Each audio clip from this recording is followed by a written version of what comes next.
DMTV Info, votre chaîne d'information en temps réel.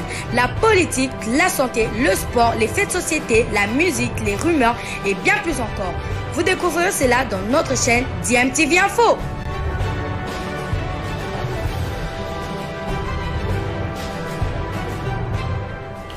Vous êtes sur DMTV, bonjour ou bonsoir, tout dépend de l'heure à laquelle vous nous suivez. Tout plaisir est pour nous de vous retrouver, mais surtout de savoir que vous êtes nombreux en train de suivre votre chaîne YouTube DMTV. DMTV qui vous propose l'actualité, vous propose également des analyses et des réflexions sur des sujets d'actualité, sur des faits sociaux, tout simplement sur des réalités que nous observons ici chez nous en République démocratique du Congo.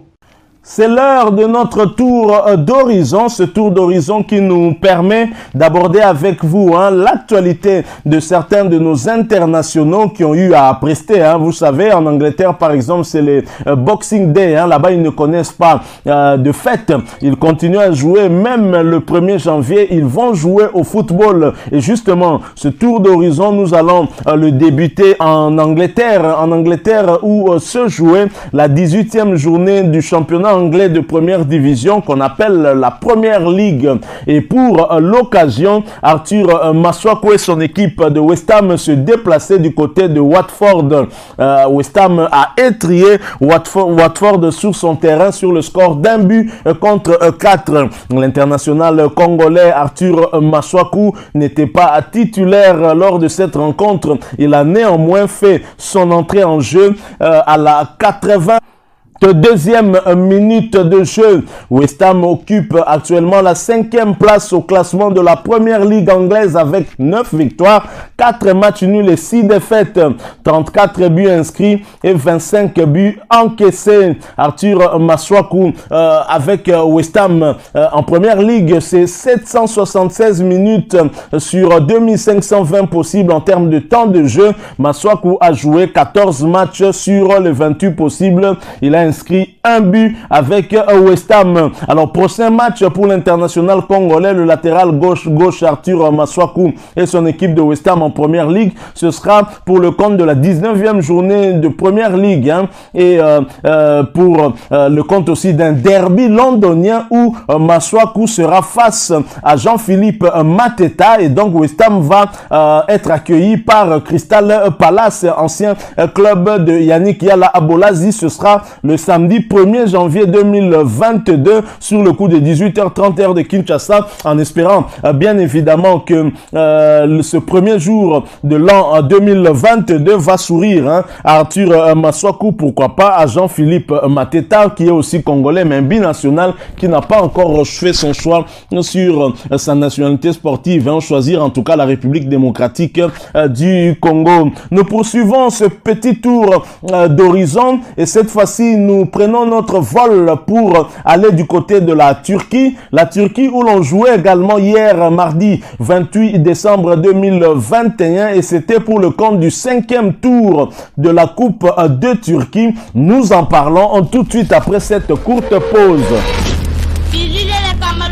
En Turquie se jouait le 5e tour de la Coupe de Turquie et l'international congolais qui a le vent en poupe, Kabongo Kasongo, jouait également, mais opération difficile pour Kabongo Kasongo puisque l'équipe de Boluspor qui évolue en 2e division turque devait faire face au leader actuel du championnat turc de première division, c'est-à-dire Trabzonspor, et Kabongo Kasongo et les siens sont tombés armes à la main, 1-0 et sont donc éliminés. À noter que l'international congolais Kabongo Kasongo avait bien débuté ce match comme titulaire, mais malheureusement il n'a pas pu jouer toute la rencontre car il est sorti à la 66e minute de jeu sur une légère blessure. Kabongo Kasongo a aligné 6 titularisations consécutives. Boluspor, son équipe, malheureusement est éliminée à la suite de cette défaite 1-0 face à Trabzonspor. Et en termes de temps de jeu pour l'international congolais Kabongo Kasongo, c'est 1489 minutes sur les 1890 possibles. Il a donc joué 18 matchs sur les 21 rencontres possibles. Il a inscrit 8 buts et 2 passes décisives. À noter que Kabongo Kasongo figure parmi les meilleurs buteurs congolais de la diaspora. Cette saison, en tout cas, il est aussi en feu. Il marque beaucoup. C'est une très très bonne chose, même si du côté de l'équipe nationale, Hector Roll Cooper semble l'avoir un tout petit peu oublié, mais il est en train de s'illustrer. Il faut dire qu'en équipe nationale, la concurrence est très rude à son poste d'avant-centre. La concurrence est tellement rude que c'est difficile pour lui, un joueur qui évolue en deuxième division, de rafler cette place-là, et même sur le banc, c'est vraiment très très compliqué. Alors pour Kabongo Kasongo, maintenant il faudra se concentrer sur la deuxième division turque. Le club de Boluspor a donc comme rendez-vous pour le prochain match, ce sera pour le compte de la 19e journée de la deuxième division turque. Boluspor va donc devoir recevoir l'équipe de Balıkesirspor.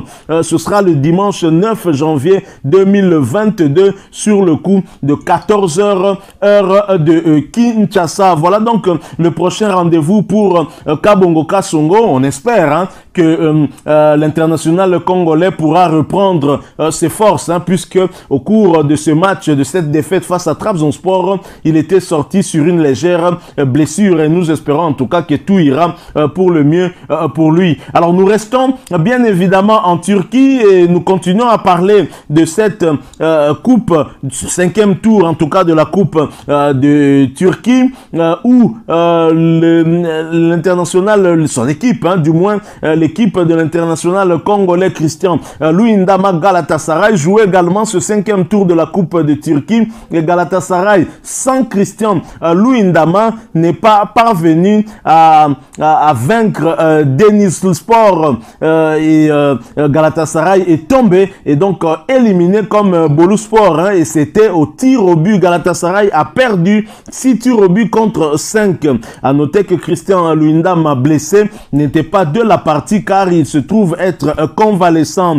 Galatasaray, son équipe, est donc éliminé malheureusement en cette année. Ça ne va pas très bien pour l'équipe de Christian Luyendama. Et en termes de temps de jeu pour l'international congolais qui n'a pas beaucoup joué cette saison, c'est 1141 minutes sur les 2880 possibles, soit 17 matchs joués, et sur les 32 possibles avec un but inscrit. Alors le prochain rendez-vous pour Galatasaray, ce sera en Super League turque, soit le championnat turc de première division, et ce sera pour le compte de la 20e journée, et Galatasaray recevra Giresunspor. Ce sera le 8 janvier 2022 sur le coup de 17h heure de Kinshasa. Alors sachez aussi que pour le prochain mercato hivernal, Galatasaray a décidé de mettre Luyendama sur la liste des joueurs transférables pour le mercato, le prochain mercato. Et Galatasaray qui ne veut plus de Christian Luyendama alors que son contrat continue à courir avec le club turc. À noter que pour cela, Christian Luyendama pourrait peut-être rebondir du côté de la Belgique, car il se trouve être sur la shortlist de plusieurs clubs belges. On parle d'Antwerp, on parle même de club de Bruges, on parle aussi du Standard de Liège, son ancien club en Belgique. Et il pourrait y aller pour un prêt avec une option d'achat. Et pour rappel, il faut savoir que le contrat de Christian Luyendama et Galatasaray prendra fin plutôt en 2024. Mais Galatasaray n'en veut plus. Les performances de Christian Luyendama ne rassurent plus et il n'entre plus dans les plans de jeu de son entraîneur Fatih Terim, qui voulait déjà se débarrasser de lui avant même la saison. Mais Christian Luyendama ne voulait pas partir, il est resté. Mais cette fois, apparemment, la direction du club stambouliote ne veut plus garder Christian Luyendama, veut donc se séparer d'avec lui, et Christian Luyendama devra trouver un autre point de chute, peut-être pour relancer sa carrière. À un certain moment, on a parlé de lui en première ligue et puis bon, les performances ont un tout petit peu chuté. Ça ne va pas. Christian Luyendama va donc devoir se trouver un club, peut-être rebondir du côté de la Belgique et essayer de reculer pour mieux sauter et pour essayer d'aller beaucoup plus loin que possible. Donc voilà, nous sommes arrivés à la fin de ce tour d'horizon que nous espérons vous aura plu, vous aura intéressé. Si c'est le cas, manifestez-le en nous laissant un maximum de j'aime. Merci de partager avec nous aussi votre point de vue en nous le laissant à travers un commentaire. Alors vous êtes nouveau ou ancien sur cette chaîne et que vous ne vous êtes pas encore abonné, n'hésitez pas, abonnez-vous et n'oubliez pas d'activer la petite cloche de notification. Il suffit pour cela de cliquer sur celle qui apparaîtra dès que vous serez abonné parce qu'elle va vous permettre de ne plus rien manquer des prochaines vidéos que nous allons vous proposer. Encore une fois, merci à vous de nous avoir suivis, de nous avoir prêté votre attention. Nous promettons de revenir avec un autre sujet d'actualité, pourquoi pas un autre tour d'horizon. En attendant, portez-vous bien et DMTV vous dit au revoir.